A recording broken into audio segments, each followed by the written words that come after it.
श्रीगोविन्दं प्रपद्येऽहं दीनानुग्रहकारकम् वन्दे मुकुन्दमरविन्ददलायताक्षम् कुन्देन्दुशङ्खदशनं शिशुगोपवेशम् इन्द्रादिदेववनवन्दितपादपीठम् वृन्दावनालयमहं वसुदेवसूनम् नवजलधरवर्णं चम्पकोद्भासिकरणं विकसितनलिनास्यं विस्फुरन् मन्दहास्यं कनकरुचिदुकूलं चारुबर्हावचूलम् कमपि निखिलसारं नौमि गोपीकुमारम्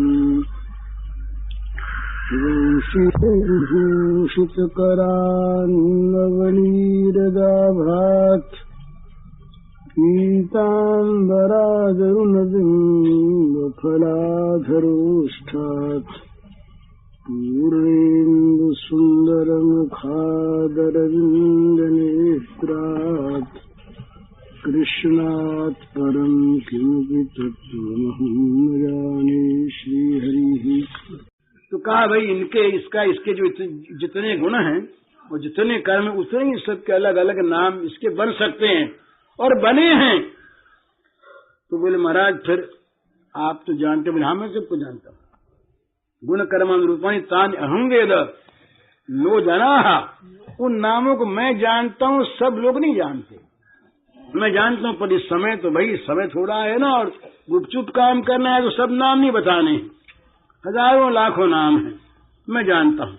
लेकिन भैया ये शवश्रेयाधासत गोप गोकुल नंदन अनेन सर्व दुर्गानि यूय मंदस्तरिष्यथ। ये जो है बालक, ये तुम लोगों के वंश का, तुम लोगों के कुल का, तुम्हारा अपना परम कल्याण करने वाला होगा।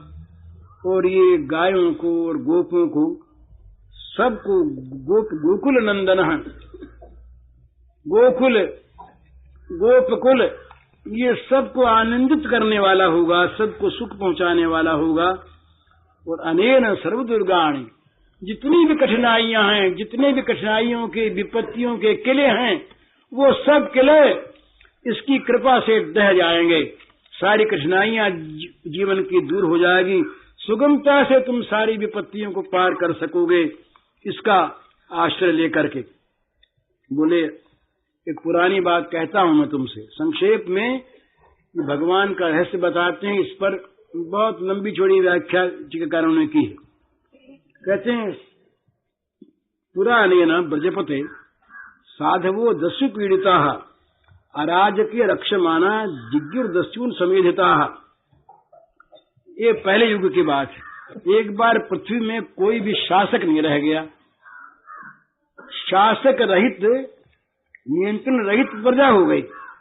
और उस समय चारों तरफ चोर डाकू फैल गए, जिसके मन में जो आवे सो करे। या तो मनुष्य रहता है, सबसे ऊंची चीज तो है धर्म का नियंत्रण।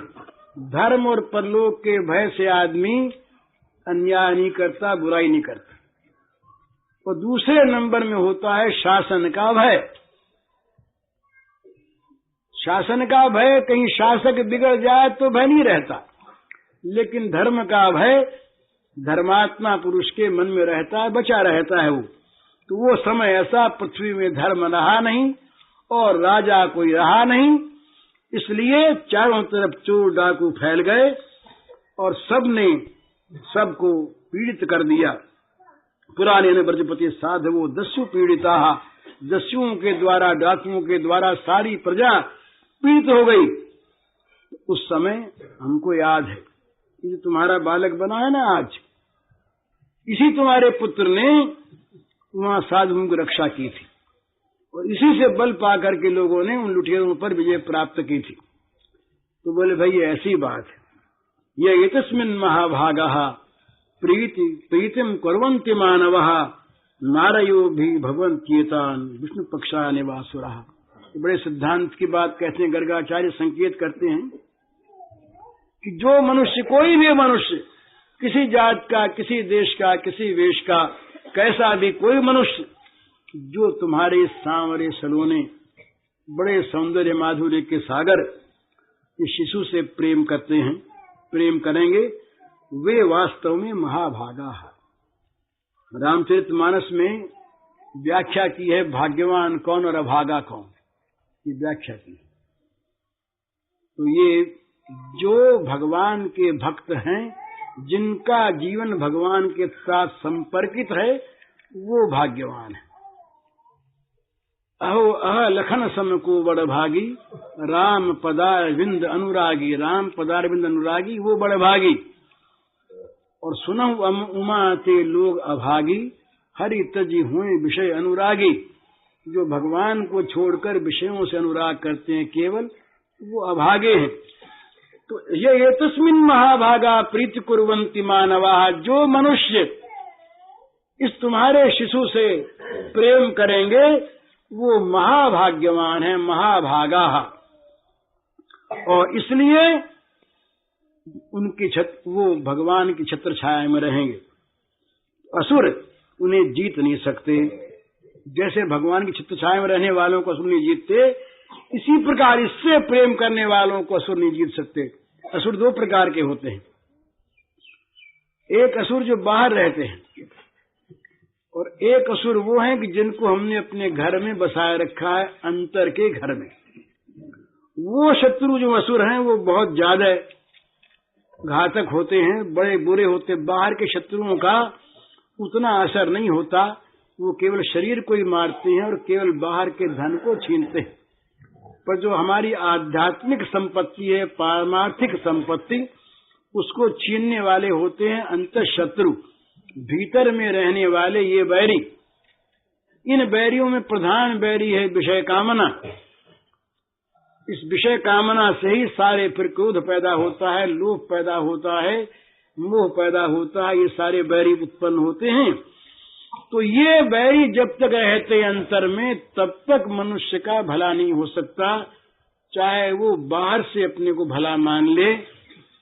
तो लेकिन जो इससे प्रेम करेंगे, इसका प्रेम इस प्रकार का विलक्षण है कि वो अंत शत्रुओं को मार डालेगा। भगवत प्रेम विषय प्रेम को खा लेगा। फिर तमाम विषय भगवान की सेवा की सामग्री बनेंगे। उसका शरीर, उसके विषय, उसके इंद्रियां, उसका मन, उसके पदार्थ, ये सब के सब भगवत सेवा की सामग्री बनेंगे। असुरों का आश्रय छोड़ देंगे। तो मनुष्य ने ले रखा है असुरों का आश्रय। भगवान ने से पूछा अर्जुन ने कि पाप क्यों करता है आदमी? जानता है पाप है, जानता है बुरी चीज है, अनिच्छन की वार्ष्णेय बलादि में नियोजिता, इच्छा नहीं है कि मैं ये काम करूं, जानता है बुरा काम है, तो मानो को जबरदस्ती करा देता है। तो कराने वाला कौन है? तो भगवान बोले काम एष क्रोध एष रजोगुण समुद्भव महाशनो महापात्मा विद्येन वैरणम। तुम्हारे अंदर बैरी बैठे हैं, बाहर के बैरी नहीं। ये अंदर के बैरी तुमको पाप में प्रवृत्त करते हैं, पाप करवाते हैं, और इनका कभी पेट भरता ही नहीं। जितना इनको कामना को खाने को दो, उतना ही कामना की भूख बढ़ेगी, और चाहिए और चाहिए, कभी कम है, अभी कम, अभी और, अभी और। इस प्रकार वो महाशनो महापात्मा, महाशन, महाशन का अर्थ है कि जो खाते ही खाते रहे, कभी खाते खाते खाए ही नहीं, जो कहे नहीं पेट भर गया, तृष्णा बढ़ती रहे निरंतर, तो उससे क्या होता है कि वो काम शत्रु अंदर के शत्रुओं को पैदा करके उसके जीवन को बर्बाद करता रहता है। इसलिए ये तस्मिन् महाभागा प्रीति कुर्वन्ति, जो तुम्हारे शिशु में प्रीति करते हैं वे महाभाग हैं। उन लोगों का रक्षण होता है, भगवान रक्षा करते हैं। शत्रु बाहर के भीतर के उन्हें जीत नहीं सकते। तो तस्मानंदा समझो अयम ते नारायण समो गुणैः श्रिया कीर्त्या अनुभावेन गोपायस्व समाहितः। ये जो तुम्हारा पुत्र है, ये बात तो नहीं कही का ये गुणों में, सौंदर्य में, कीर्ति में, संपत्ति में, इन सब में ये नारायण के समान ही है। ये दूसरा नारायण है, अर्थात ये नारायण ही इस रूप में आया। यूं न कह करके नारायण समो गुण ही, नारायण के समान गुण वाला, संपत्ति में, गुण में, सौंदर्य में, ऐश्वर्य में, माधुर्य में, कीर्ति में, यश में, पुण्य में, वैराग्य में, ज्ञान में, ये सब में नारायण के समान गुण वाला साक्षात बालक है। तो भैया अब एक काम करो, गोपायस्व समाहितः, सावधानी के साथ इसकी रक्षा करो। गर्गाचार्य संकेत करते हैं कि जीवन में सावधान होकर भगवान को कभी जीवन से न निकलने दो। भगवान को जीवन से निकाल देने वाले ठग आवेंगे, चोर आवेंगे, लोभ आवेगा, काम आवेगा, क्रोध आवेगा। ठग, चोर, डाकू तीन होते हैं। एक जो भोले में डालकर, भुलावे में डालकर, मीठी मीठी बातें बनाकर, लोभ में डालकर जो ले जाता है संपत्ति, उसे कहते हैं ठग। और एक चुपके से घर में घुसकर बिना जनाए चुरा के ले जाता है, वो भी संपत्ति हरता है, उसको कहते हैं चोर। और एक जबरदस्ती जो घर में घुसकर मार के भय से लूट ले जाता है, उसे कहते हैं डाकू। तो ये तीन प्रकार के जो हैं, ये तीनों ही धन का अपहरण करते हैं। इसी प्रकार ये तीन हमारे शत्रु अंदर रहते हैं प्रधान, काम, क्रोध और लोभ। एक को कहा मोहिनी संपत्ति, एक को आसुरी संपत्ति, एक को राक्षसी संपत्ति। काम मोहिनी है, लोभ आसुरी है और क्रोध राक्षसी है। तो ये हमारे अंतर के धन को हमेशा लूटा करते हैं, संपत्ति को छीना करते हैं। तो गोपायस्व समाहित गर्गाचार्य मानो इस रूप में उपदेश देते हुए संकेत करते हैं सारे मानवों को कि भाई भगवान को अपने जीवन में सावधानी से साथ रखना, जिससे लुट न जाओ, जिससे ये चोर डाकू और ठग आ करके तुमको लूट न लें। इस प्रकार उन्होंने अर्थगर्भ रहस्यमय उपदेश किया और नामकरण किया। इत्यात्मानं समादिश्य गर्गेत स्वगृहं गते नंद प्रमुदितो मेने आत्मानं पूर्णमाशिषाम्। नंद बाबा तो निहाल हो गए। नारायण के समान गुण वाला बता दिया बच्चे को। माँ बाप को किसी को प्रसन्न करना हो तो बच्चे का गुण गा दे बस। किसी भी माँ बाप को प्रसन्न करना हो तो उनके सामने उनके बच्चे को लाड कर और उनके बच्चों की तारीफ करे, उनके बच्चों का भविष्य बड़ा मंगलमय बता दे। और वो अगर सच्चा हो तब तो कहना ही क्या है। तो यहाँ गर्गाचार्य तो अपनी वाणी को सत्य करने के लिए इतनी बात कह के जानते थे कि साक्षात भगवता अवतार, इसके जो कहेंगे सारा सच्चा। जितना मंगलमय बताएंगे उससे अधिक मंगल भरा है। तो प्रसन्न हो गए नंद बाबा गर्गाचार्य की बात सुनकर। बड़ी पूजा उजा की बोले महाराज ले जाओ। गर्गाचार्य कुछ लिया नहीं। तो दो बात से नहीं लिया। एक तो वसुदेव जी के आचार्य हैं, आचार्यों को लेना देना क्या है, यजमान की संपत्ति में उनका भाग है, कोई बात नहीं। यजमान अपने आप उनको पालते ही हैं। दूसरे ये बात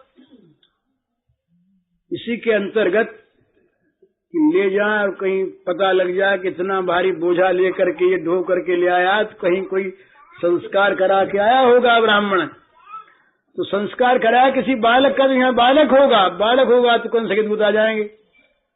एक तो ये कारण, और दूसरा कारण ये कृतार्थ हो गए। इन्होंने कहा कि आज जो मिला ये किसी और वस्तु से मिलता ही नहीं। कितना ही धन मिले, यश मिले, पूजा मिले, सत्कार मिले, मान मिले, पर जो भगवान का संपर्क मिला इसका कोई मूल्य है क्या। तो आज जो अमूल्य वस्तु मिली इसको उन्होंने पाया। तो वो गर्गाचार्य जो बस उन्होंने कहा बस अब जाएंगे। बोले महाराज कुछ ले जाओ। बोले नहीं बहुत मिल गया, बस हमने जो कुछ कह दिया इसका ध्यान रखना। गोपाय सुसमाहित, बड़ी सावधानी के साथ रक्षा करना इस बालक की, और कोई बात नहीं, यही हमारा आशीर्वाद। इस प्रकार से आदेश दे करके स्वगृहम गथे। गर्गाचार्य जो हैं ये अपने घर को लौट गए। अब नंद बाबा को बड़ा आनंद, नंद बाबा तो आनंद में नाचने लगे, बोले अच्छा ये नहीं लिया तो क्या है, अब बांटो खूब। पुत्र के मंगल की कामना से और ये अब बांटने लगे, ये बांटने लगे खूब चारों तरफ से, और ब्राह्मणों को, गरीबों को, अतिथियों को, सबको इन्होंने दिया और सोचा कि आज तो हमारी सारी आशा पूर्ण हो गई। आत्मानम पूर्णमाशिषाम। अरे गर्गाचार्य कह गए ना, नारायण के समान पुत्र है, नारायण के समान गुण वाला है, और ये वंश का उद्धारक होगा, कुल तारक होगा, कुल का यशस्वी होगा, कुल की कीर्ति फैलाने वाला होगा, सारे विघ्नों का नाश करने वाला होगा, सारे मंगलों का देने वाला होगा। तो मेरी सारी लालसाएं सब पूरी पूरी हो गई, मैं कृतकृत्य हो गया। ये नामकरण संस्कार हुआ। अब इसके बाद की जो कथा है वो है तो बड़ी बड़ी रसीली, पर वो विस्तार पूर्वक फिर कल बात, आज केवल संक्षेप में श्लोकों को पढ़ देते हैं। इसमें भगवान की बाल लीला का, बाल चरित्र का, बाल क्रीड़ाओं का वर्णन है। किस प्रकार वो खेलते थे और खेल खेल में क्या क्या करते थे, मैया के साथ भी कैसे बालकोचित खेल खेलते, और गोपों के साथ भी, गोपांगनाओं के साथ भी, घर में भी, पशु पक्षियों के साथ भी किस किस प्रकार का खेल खेलते, कैसे माखन दही लाते, कैसे खाते, और फिर मैया से किस बुद्धिमानी से बात बनाते। मैया प्रसन्न हो जाती, बोले बोलना गया, बोलना कि देखो कितना चतुर हो गया ये बच्चा। तो ये सब लीलाओं का वर्णन है, इसको संक्षेप में पढ़ देते हैं। कालेन ब्रजताल्पेन गोकुले राम केशवौ जानुभ्याम स पाणिभ्याम रिंगमाणो विजर्हतुः भावंघ्रियुग्ममनुकृष्य सरीसृपन्तौ घोष प्रघोष रुचिरम ब्रजकर्दमेषु तन्नादरिष्ट मनसामनुसृत्य लोकम मुग्ध प्रभीत वदुपेय तुरंतिमात्रो तन्मातरौ निजसुतौ घृणयास्नुवन्त्यौ पंकांगरागरुचिरा उपगुह्य दूरभ्याम् दत्त्वा स्तनम् प्रतिबतो स्म मुखम् निरीक्ष मुग्धस्मिताल्पदशनम् यदुप्रयो प्रमोदम् यर्यङ्गनादर्शनीय कुमार लीला वन्तरव्रजे तदबला प्रगृहीत पुच्छैः वत्सैर्तस्तत् उभावम् कृष्यमाणौ प्रेक्षन्तौ जितगृहा जर्षुर्हसि सन्त्यः शृङ्ग्यग्निदंष्ट्य असि जलद्विजकण्टकेभ्यः क्रीडा परावति चलौ सुसुतौ निषेद्धुम् गृह्याणि कर्तुमपि यत्र न तज्जनन्यौ शेकाचाप्तुर्लम् मनसो नवस्थाम् कालेनाल्पेन राजर्षि रामकृष्णस्य गोकुले अदृष्टजानुभिः पद्मे विचक्रम् मतुरञ्जसा ततस्तु भगवान् कृष्णो वयस्यै ब्रजबालकैः सह रामो भजस्त्रीणाम् चिक्रीडे जनयन्मुदम् कृष्णस्य गोप्यो रुचिरम् वीक्ष्य कौमारचापलम् शृण्वत्या किरस्तन्मातुरिति भूचु समागतः वत्सान्मुञ्चन् क्वचिदसमये क्रोश सञ्जातः स स्तेयम् स्वादित्यकल्पितैस्तेयोगैः मर्कान् भोक्ष्यन् विभजति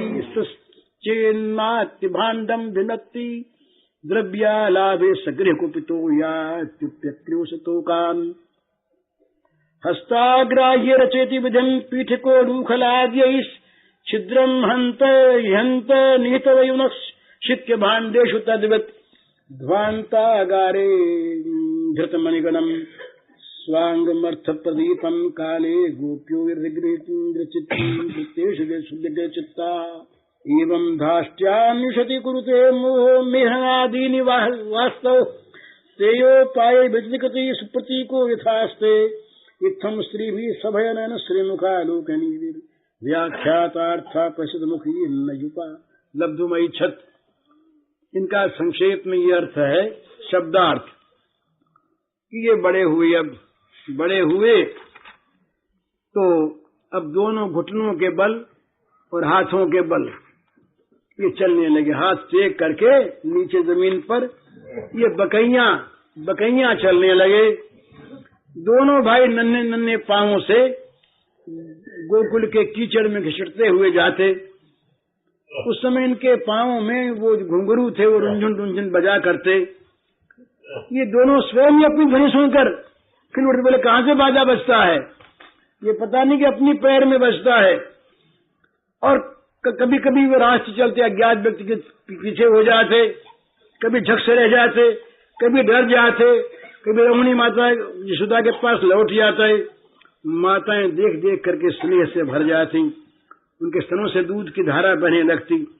जब दोनों ये नन्हे नन्हे बालक अपने शरीर में तमाम कीचड़ लेके लपेट लेते कीचड़, और जब इनकी सुंदरता और बढ़ जाती उस कीचड़ से, और तो दौड़े आते। ये नहीं देखते कि मैया की साड़ी खराब हो जाएगी, लिपट जाते आकर, मैया प्रसन्न हो जाती। साड़ी खराब होने का तो कुछ नहीं, तो ये लिपट गया कीचड़ में, देखो आया सरा हुआ, तो बड़ी प्रीति होती मैयाओं को।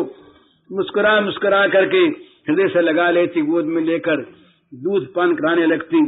इनकी मंद मुस्कान, छोटी छोटी इनकी दंतुलियां, भोला भाला सा इनका मुंह सुंदर, ये देख करके मैया दोनों आनंद के समुद्र में मानो डूबने उतारने लगती। अब कुछ और बड़े हुए तो घर के बाहर भी खेलने बेलने को जाने लगे, बाल लीला करने लगे। अब तमाम गोपियों को सुख मिलने लगा। अब तक तो बेचारी आती अंदर डर के मारे, और मैया को डर रहता कि नजर न लगा दे, तो कहीं जाओ तो तुम लोग जाओ, बहुत देर तुम लोगों को आए हो गई, और कहीं ये बच्चा खेलता है तो ठीक नहीं, डर जाएगा। मन में रहता है डर क्या जाएगा, ये तो डरना क्या जानता है, नजर लग जाएगी कहीं बच्चे के, तो कह दी हट जाओ तुम लोगों को बहुत देर हो गई। अब ये जब बाहर जाने लगे तब गोपियों ने देखा कि अब तो खुला मैदान है, तो वो आ करके देखने लगी। अब ये बाल लीला करने लगे। कभी किसी बछड़े की पूंछ पकड़ लेते, और बछड़ा डर के भागता तो पूंछ को और जोर से पकड़ लेते। अब बछड़ा दौड़ता है और ये उस पूंछ पकड़े हुए घिसटते हुए पीछे पीछे जाते।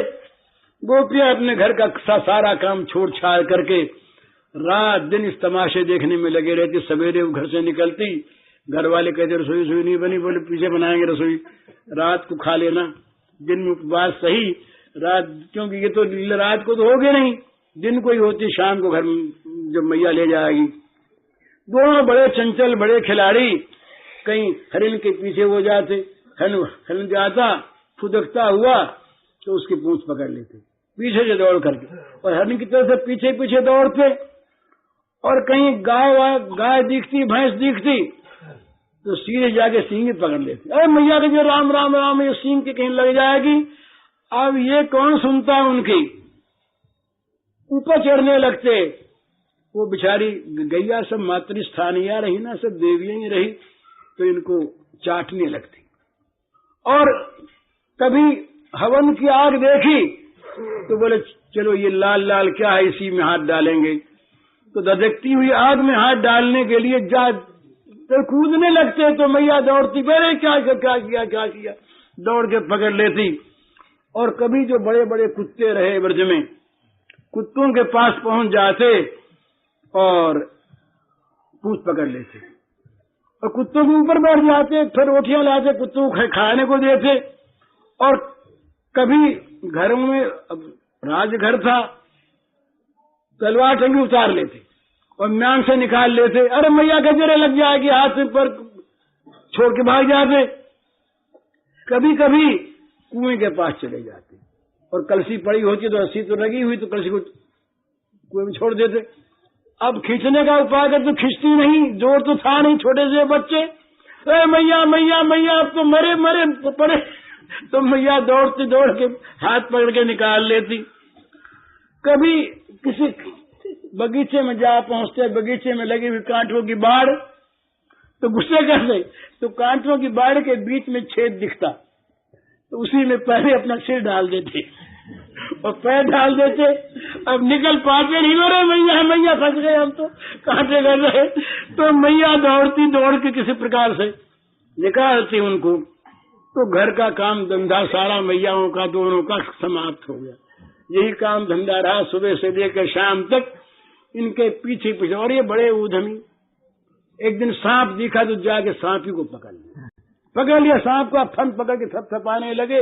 मैया ने देखा काट जाएगा सांप, तो निहाल हो गया, क्या काटता उसका भी इनका स्पर्श होते ही सारा विष अमृत बन गया। इस प्रकार मैया जो है दोनों ये रात दिन इनकी सेवा में लगी रहती, रात दिन इनके पीछे पीछे रहती किसी प्रकार से किसी तरह से, और ये कहीं इनको कुछ हो न जाए। 3 तरह का भय, 3 उत्पात हो गए, दैवी उत्पात, आध्यात्मिक, आदि भौतिक, आदि दैविक। तीनों तरह से मैया डरती, कहीं किसी सांप ने काट खाया, कुत्ते ने काट खाया, गाय की सींग पकड़ा, गाय ने मार दिया, ये पूंछ पकड़ के दौड़े, और कहीं बछड़ा जो से दौड़ा और गिर पड़े तो इनके चोट लग जाएगी, कहीं कांटों में घुस जाएंगे, आग में हाथ दे देंगे। हर तरह से ये मैया, और कहीं न मालूम क्या खा लेते हैं कभी जा करके, मन में ऐसे उठाया खा लिया। कहीं बीमार हो गए तो एक तरफ बीमारी का डर, एक तरफ देवताओं का डर, आग पानी का डर, और एक तरफ राक्षसों का डर, और ये पक्षियों का और पशुओं का डर। तो मैया रात दिन डरी रहती, पर डरने के साथ साथ इनका जो बाल चापल्य देखती, बच्चों को कूदते देखती तो प्रसन्न हो जाती। मैया बोली देखो यार, इसको कूदना आ गया, तो अब ये नाचना आ गया, बड़े मजे में तो नाच लेता है। वो दोनों बात करती है आपस में, देखो कल तक तो हम इसको दोनों के हाथ पकड़ के चलाना सिखाती थी, और फिर ये घुटने चलने लगे, और अब तो ये खड़े होने लगे। देखो अब ये खड़े होकर के बिना ही सहारे चलने फिरने लगे, और अब तो देखो बाहर जाने लगे। तो मैयाओं को बड़ी प्रसन्नता कि देखो हमारे बच्चे जो हैं ये योग्य बन रहे हैं, अब खेलने लगे ना, अपने आप खेलने लगे। तो एक दिन की बात सुना दे। एक दिन की बात क्या है, ये घड़ी में खेल रहे थे तो सूना रहा घर, मैया कहीं बाहर गई थी। तो इन्होंने देखा क्या करें, कन्हैयालाल घूम रहे थे तो मक्खन देखा, मक्खन का लौंदा था हाड़ी में, मैया बाहर चली गई। अब बच्चे ठहरे, इनके मन में चोरी वोरी के भावना है कुछ भी, इसकी चीज। अब मक्खन खाने के मन में आ गई, तो मक्खन को उठाया। अब वो क्या था, बड़ी अजब बात थी कि एक वहां मणियों का खंभा था दर्पण की तरह से, तो उसमें सब कुछ दिखता। तो ये जब ले करके हाथ में लौंदा उसका मक्खन का, और खंबे के पास बैठ के मुंह में लगाने लगे, तो उनकी दृष्टि चली गई खंबे की तरफ। तो इनको दिखाई दिया खंबे में दूसरा बच्चा खा रहा है, दूसरा बच्चा है। तो अब वो डर गए, बाल लीला डर गए, और उससे बोले, अंदर वाले से बोले कि अरे भैया देख, मैया से मत कहियो कि इसने माखन चुराया है, समझे। आधा भाग रहा अपना, आधा तुमको देंगे आधा हम देंगे, और यूं कह के आधा भाग लगे देने। यशोदा मैया दूर खड़ी सुन रही थी, प्रसन्न हो गई। शून्ये चोर्यत स्वयं निज गृहे, हैवंगवीनम मनिस्तंभे प्रतिबिंबमीक्षित तव तैनैव सार्धं भिया भ्रातर्मा वदमातरम मम समो भागस्तवापीहितो भुक्स्वेत्यालपतो हरे कलवचो मात्रारः श्रूयते। माँ सुन रही दूर से, माँ प्रसन्न हो गई कि देखो ना बच्चा जो है कितना होशियार हो गया है, और भोला अभी वो छाया को समझ रहा है। दूसरा आश्चर्य तो बच्चा कर रहा था, माँ सामने आ गई। तो माँ को देखते ही अब देखा माँ आ गई, तो बच्चे से जो गुपचुप बात कर रहे थे बात करने की, अब वो बात बदल ली, अब भाग की बात करें तो दूसरी चीज थी। मैया सामने आ गई तो बोली, मैया देख, माता क्लेश नवनीति मिदं त्वदीयं लोभेन चोरयितुमद्य गृहं प्रविष्टः मद्वारणं न मनुते मई रोष भाजी रोषम तनोति नहीं में रमली तलोभा। बोली री मैया देख सुनिए कौन आ गया, देखिए कौन है। तो बड़ा लोभी मालूम होता है। इसने घर में घुसकर और माखन ले लिया, तुम्हारा माखन इसने चुरा लिया। माखन चुराने के लिए घर में घुस आया और मैं रोकता हूँ, मैं इसको रोक रहा था अभी। और क्या कर रहा था मैं रोक रहा था, मैं कर रहा था, तो ये मानता नहीं। और देख मैया, मैं जब गुस्सा करता हूँ तो ये भी गुस्सा करता है। देख ले, मैं जोर से बोलता हूँ, वो देखो जोर से बोल रहा है, ऐसा कैसे मुंह बना रहा है। और मेरी नकल करता है, मैं जैसे बोलता हूँ वैसे बोलता, मैं गुस्सा करता हूँ, गुस्सा करता, आंख लाल करता, मैं वो आंख लाल करता। तो मैया देख, तुम ये मत सोचना कि इसे माखन का लोभ है। कन्हैया को मुझे लोभ वोभ नहीं, मेरे लोभ वोभ की बात नहीं, ये तो सर इसकी बदमाशी कहाँ से घुसी आया मैया। अब मैया जो है आनंद में मग्न हो गई, वात्सल्य स्नेह को देख कर, वात्सल्य स्नेह के मारे मैया ने कहा भाई देखो, कितनी होशियारी की बात करने लगा, इतना सयाना हो गया कि है तो भोला ही, भोला ना हो तो ऐसी बात कैसे करता, पर बड़ा सयाना हो गया, सयानी सयानी बात करने लगा। इस प्रकार से ये आनंद होने लगा। तो ये कहते हैं कि ब्रजवासियों के कन्हैया स्वयं भगवान हैं, परम सुंदर परम मधुर। अब बलराम उनके साथ ही ग्वाल बालों को साथ लेकर के अब निकल पड़ते और गोपियों घरों में पहुंच जाते हैं। घरों में जा जाके गोपियों को निहाल करने लगे, खेलने लगे। चंचलता है बड़ी अनोखी, गोपियों को इनकी चंचलता बड़ी मीठी लगती। छोटे छोटे बच्चे और बच्चों का खेल बड़ा अच्छा लगता। तो एक दिन सब इकट्ठी होकर के नंद बाबा के घर आई। वहाँ ये क्या क्या करते, इसे सुनाने के लिए मैया को, यशोदा मैया को सुना सुना करके बोलने लगी कि अरे मैया देख, कि तेरे बच्चे की करतूत तो देख, कि तेरा बच्चा बड़ा नटखट हो गया है, बड़ा शरारती हो गया। ये बोले क्या शरारत की इसने, क्या किया? बोले मैया तू तो जानती नहीं, तू तो भोली भाली समझती है कि ये बच्चे हमारे बड़े सीधे। ये जब घरों में जाते हमारे, गाय धोने का समय है ही नहीं, और जाके बछड़ों को खोल दिया। अब बछड़े सारा दूध पी गए, और हम जो रोकते हैं तो हंसते हैं, ताली बजाते हैं, ले ले ले, जो हम उठा दिखाते हैं हमको, और हम बड़े मजे ये क्या करती हैं। और जब मौका लगता है तो चोरी के बड़े बड़े उपाय जान गया है। हमारे मीठा मीठा मीठा दही और दूध और मक्खन जो है ये खा जाता है, और स्वयं खाता। तो एक बात थी, खाता और फिर बंदरों को इकट्ठा करता है। बोले आओ सब, बंदरों को इकट्ठा करके और सबको बांट देता है, और इतने पर भी नहीं मानता। फिर जब जरा हम डांटती हैं तो कहता अच्छा देख, बदला ले तो मटकी फोड़ डालता है, मटकी फोड़ डालता है। और घर में कोई वस्तु नहीं मिलती तो क्या करता है कि बच्चों के थप्पड़ लगा के भाग आता है, कि चोटी खींच के भाग जाता है, उनको रुला देता है। और हम इतना चतुर हो गया कि दूध दही के हम छींकों पर रख दें, इसके हाथ नहीं पूछते। तो क्या करता है, एक पीढ़ा फिर पीढ़े पर एक पीढ़ा, फिर पीढ़े पर एक पीढ़ा, इस प्रकार रख करके और खड़ा हो जाता है। और इस पर भी नहीं होता तो ये दो चार बच्चे मिलकर जो उखल होते हैं, उखल उसको उल्टा देते हैं, और उखल पर कहते हैं एक बच्चे को कि तू इस पर सवार हो, चढ़ जाता है तो फिर उसके ऊपर आप चढ़ जाता है।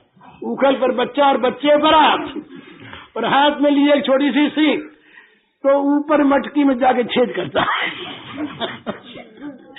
छेद करता है, और जब उसमें से जब मक्खन गिरता है तो ये मुंह उड़ा देता है और बोले ये बड़ा चतुर, इसको पहचान होगी किस मटके में मक्खन है।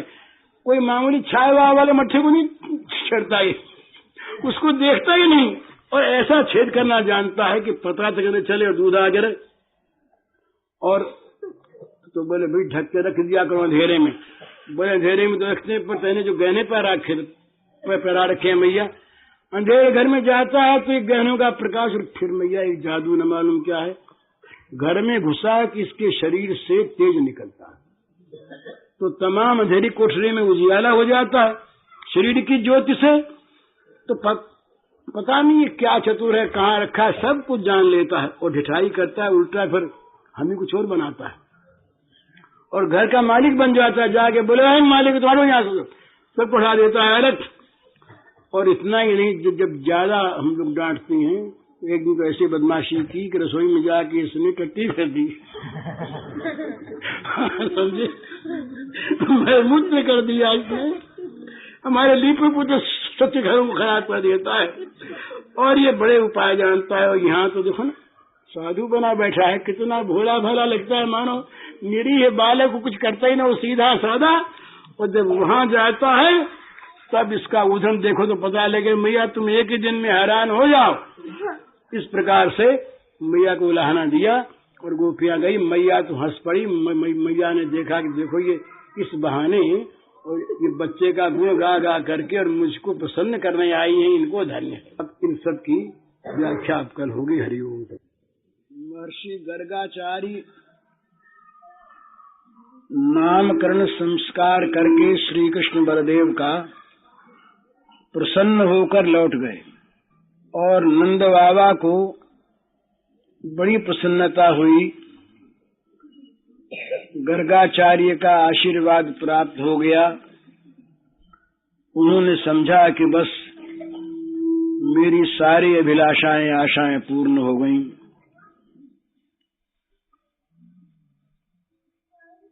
इत्यात्मानं समादिश्य गर्गे च स्वगृहं गते नंद प्रमुदितो मेने आत्मानं पूर्णमाशिषम्। लड़कियां ने तो आगे मैंने तो बड़ा आनंद हुआ। अब ये इसके बाद की जो कथा है, ये श्लोक कल कह दिए गए थे और उनका शब्दार्थ भी। कालेन ब्रजताल्पेन गोकुले रामकेशवौ जानुभ्यां सह पाणिभ्यां रिंगमानौ विजर्हतुः तावङ्घ्रियुग्ममनुकृष्य सरीसृपन्तौ घोषप्रघोषरुचिरं ब्रजकर्दमेषु तन्नादधिष्टमनसावनुसृत्य लोकम् मुग्धप्रभीतं वदुपेयतरुन्ति मातुः तन्मातरौ निजसुतौ घृणया स्नुवन्त्यौ पङ्काङ्गरागरुचिरा उपगुह्य दोर्भ्याम् दत्त्वास्तनम् प्रपिबतो स्म मुखम् निरीक्ष्य मुग्धस्मिताल्पदशनम् यतु प्रमोदम्।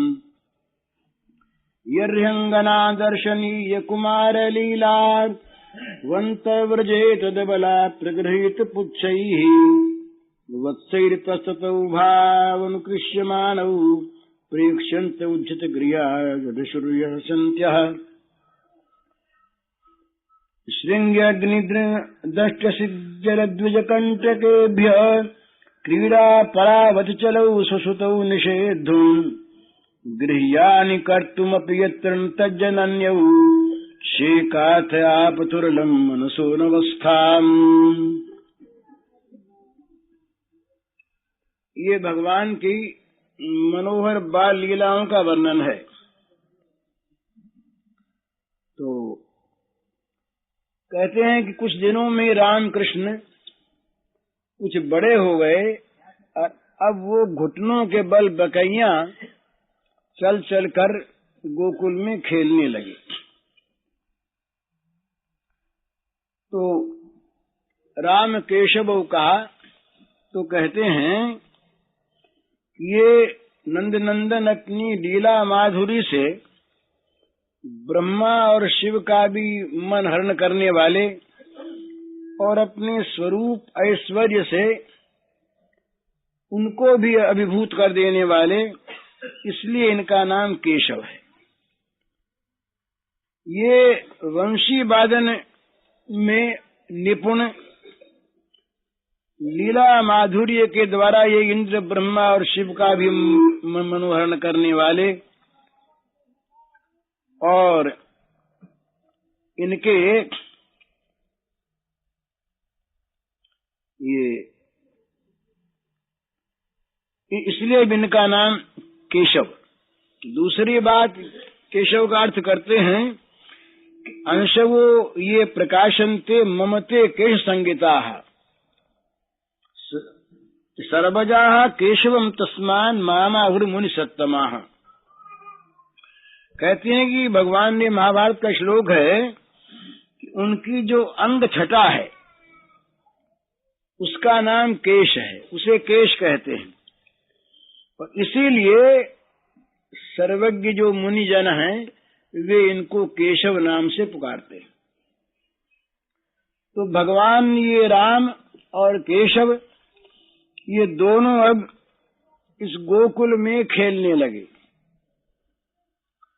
ये रिंगण लीला भगवान की, घुटनों के बल दोनों हाथ टेक कर, दोनों पैर, दोनों घुटने टेक कर ये चलने लगे।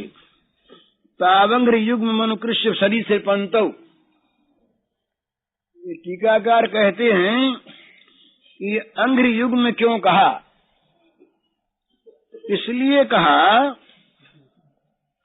कि इनके चरणों के साथ किसी और चीज की तुलना हो ही नहीं सकती। इनके चरणों की तुलना तो इनके चरणों से ही हो सकती है।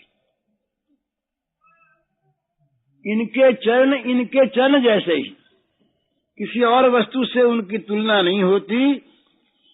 तो ये दोनों चरण ही परस्पर एक दूसरे के तुलना के वस्तु हैं। इसलिए कोई और साथ में शब्द न लगाकर और युगल चरण नाम लिया, दोनों चरण इनके। तो ये नन्हे नन्हे पांव से अपना घसीटते हुए चलते।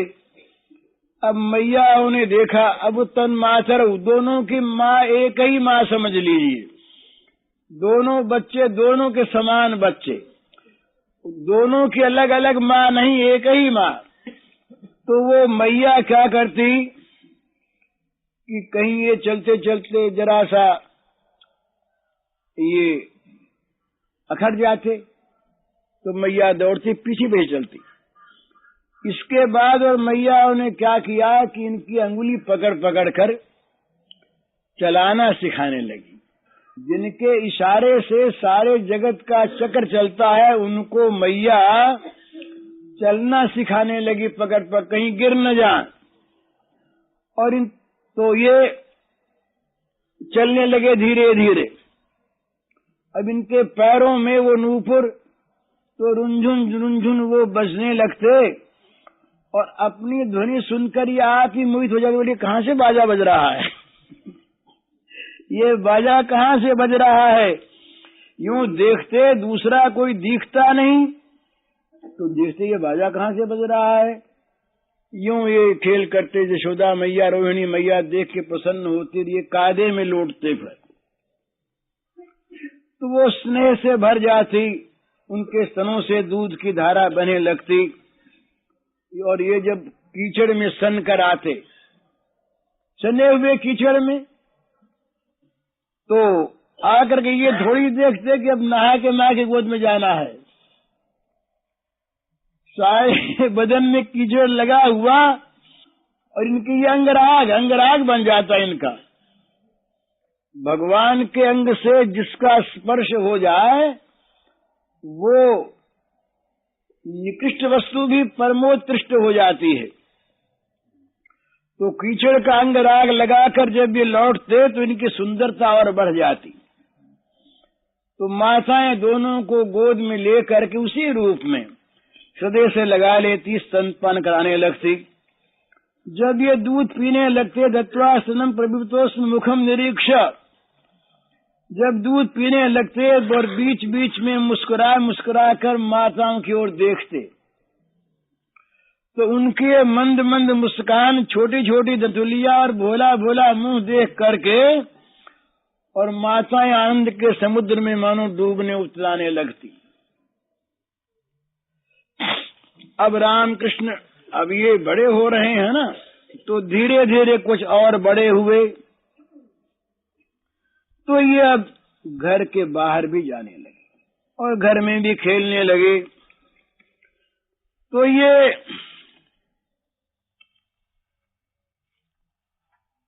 कभी कभी कोई गोपी आती, गोपी आती, बूढ़ी गोपी, तो इस सामने दौड़ते तो हाथ फैला गया, तो ये जल्दी से गोदी उठ जाते, तो वो मुंह चूमती, बड़ा प्यार करती। इसी समय